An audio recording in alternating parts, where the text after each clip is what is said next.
The psychological symptoms can result in physical symptoms that one usually reports to the family physician or a general practitioner.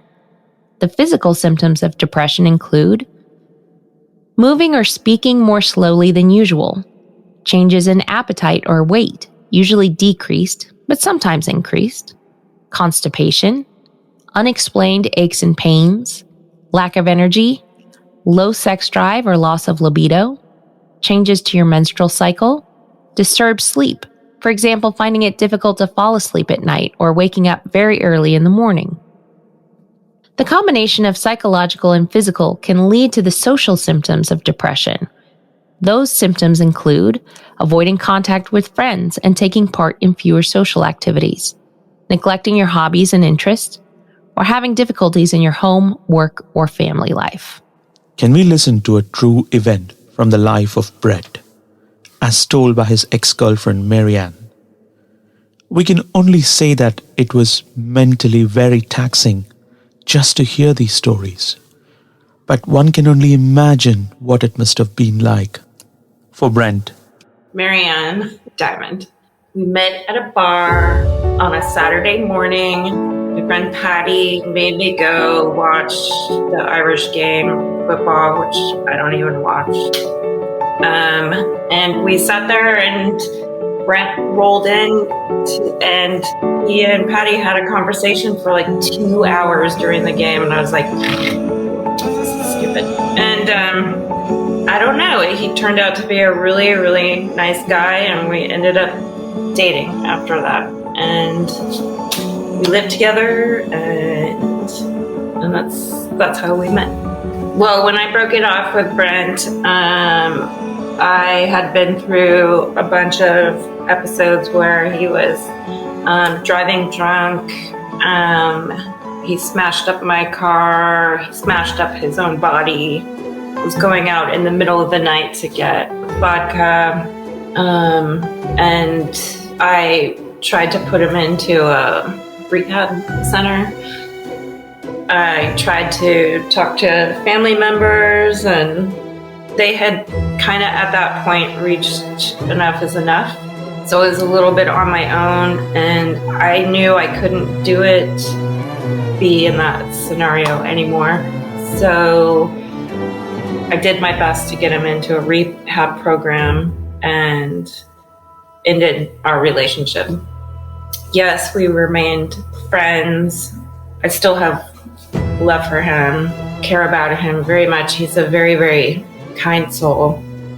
I didn't anticipate this coming, but he's a very good person. And I don't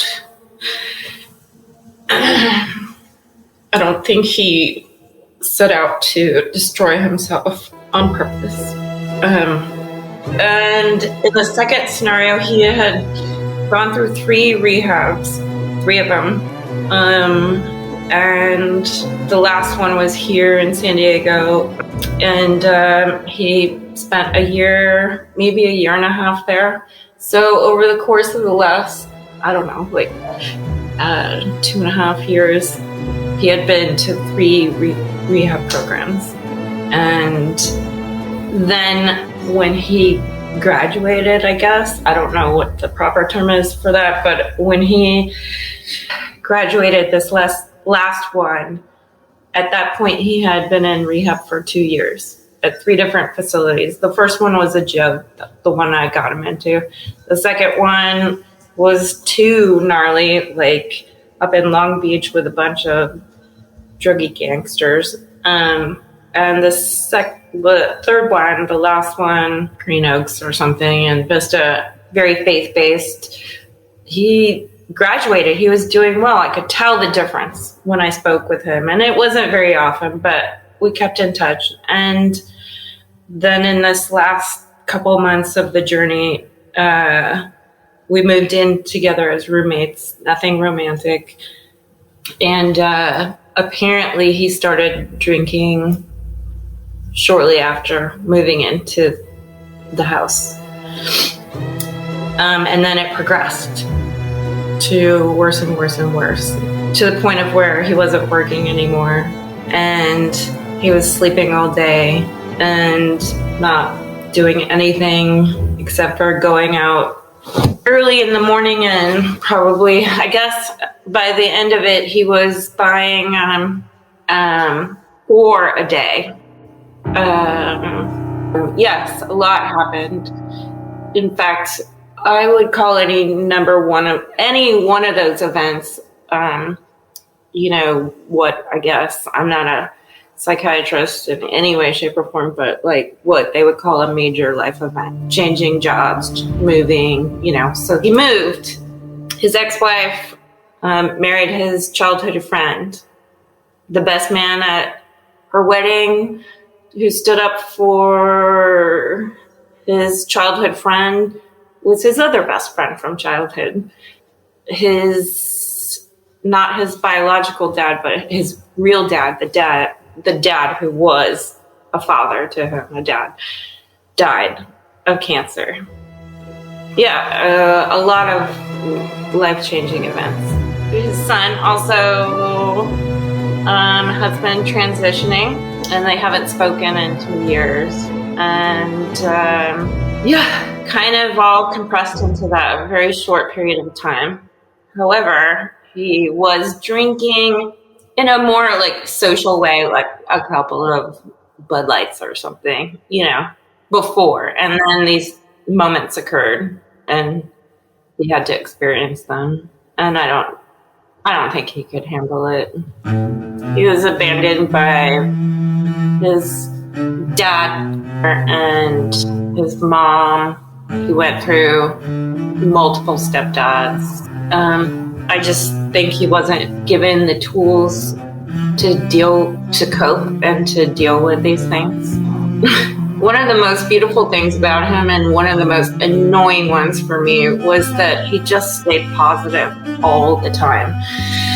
I tried to share with him that these feelings that he's having is part of learning how to deal with life. You have to, the more you ignore them, the bigger they pop up somewhere else in a dark and twisty, moody way. And I thought we were getting close to doing some of that together just by talking, and didn't work out that way.